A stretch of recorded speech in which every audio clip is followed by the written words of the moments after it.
हम सबके प्रिय हनुमान जी, जो स्वयं महादेव के रुद्रावतार हैं और श्री राम जी के सबसे बड़े भक्त भी, जिनकी बल, बुद्धि और भक्ति की कोई सीमा नहीं, जिन्हें तीनों लोकों में कोई पराजित नहीं कर सकता।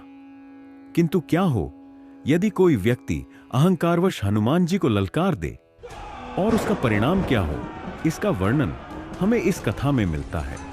तो चलिए देखते हैं कि जब बाली ने अहंकारवश हनुमान जी को ललकारा, तब हनुमान जी ने क्या किया। आखिर हनुमान जी ने बाली को उसके अहंकार का क्या दंड दिया। बाली को हनुमान जी के सामने हाथ जोड़कर माफी क्यों मांगनी पड़ी। एक बार की बात है, ब्रह्मा जी ने वानर राज बाली को एक वरदान स्वरूप एक हार दिया। यह हार ऐसा था कि जब भी बाली उसे पहनकर रणभूमि में उतरता, उसके शत्रु की आधी शक्ति अपने आप उसमें समा जाती थी। इस कारणवश युद्ध में कोई भी योद्धा उसके सामने टिक नहीं पाता। इसी विशेषता के कारण बाली ने तीनों लोकों में अपनी विजय पताका फहराई। जब रावण को नारद मुनि से बाली के इस वरदान का पता चला, तो उसके भीतर भी उसे पराजित करने की इच्छा जागी। दोनों में भीषण युद्ध प्रारंभ हुआ। यह कैसा युद्ध था जो न कभी देखा गया न कभी सुना गया। रावण विशाल वृक्षों को उखाड़ता जैसे गुलाब की पंखुड़ियां, और बाली उन्हें ऐसे झाड़ देता जैसे सूखी घास की पत्तियां। रावण द्वारा फेंकी गई चट्टानें बाली के सामने तिनकों सी बिखर जाती। उन दोनों का युद्ध इतना भयानक था कि धरती, अंबर और पर्वत तक कांप उठे। जब बाली पर अपने बल का कोई प्रभाव नहीं दिखा, तब रावण ने उसे मायाजाल में फंसाने की चेष्टा की। किंतु अंततः बाली ने रावण को पराजित किया और उसे अपनी कांख में दबाकर 6 माह तक समस्त संसार की परिक्रमा कराई।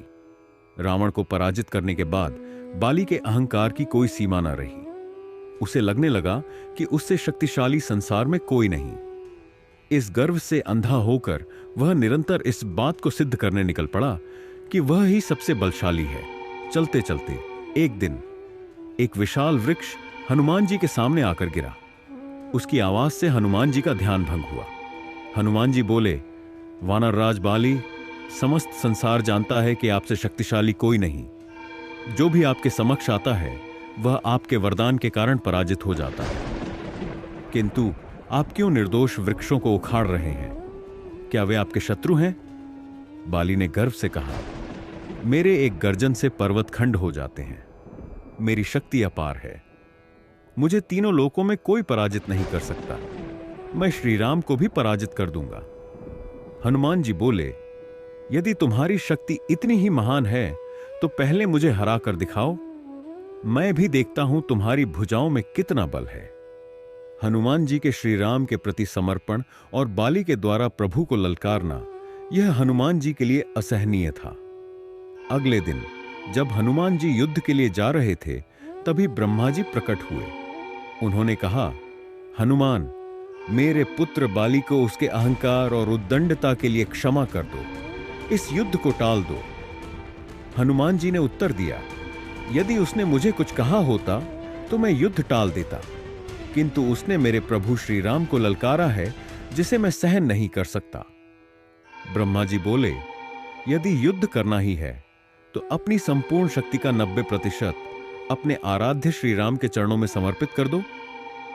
इस प्रकार हनुमान जी ने अपनी 90% शक्ति श्री राम जी को समर्पित कर दी और केवल 10% शक्ति लेकर युद्ध भूमि की ओर प्रस्थान किया।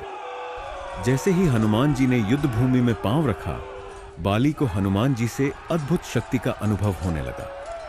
उसे लगा कि जैसे समस्त ब्रह्मांड की शक्ति उसके सामने आ खड़ी हुई हो। बाली भयभीत हो गया। उसने भागने का प्रयास किया, किंतु जैसे ही ब्रह्मा जी पुनः प्रकट हुए, उसे अपनी भूल का बोध हुआ। बाली मूर्छित होकर गिर गया। जब उसकी चेतना लौटी, उसने ब्रह्मा जी को सामने देखा। ब्रह्मा जी बोले, वत्स बाली, तुम अपने आप को संसार का सबसे शक्तिशाली मानते थे, किंतु हनुमान की केवल 10% शक्ति भी तुम सह नहीं सके। यदि वो संपूर्ण बल लेकर आते तो तुम्हारा अस्तित्व ही मिट जाता। बाली को गहरा पश्चाताप हुआ। वह बोला, प्रभु, हनुमान जी के पास इतनी अपार शक्ति होते हुए भी वे कितने शांत और विनम्र हैं, और मैं, जो उनके चरणों की धूल के बराबर भी नहीं, मैंने ही उन्हें ललकारा। मुझे क्षमा करें प्रभु। तब ब्रह्मा जी बोले, बाली, तुम इस उद्दंडता के लिए हनुमान से क्षमा मांगो।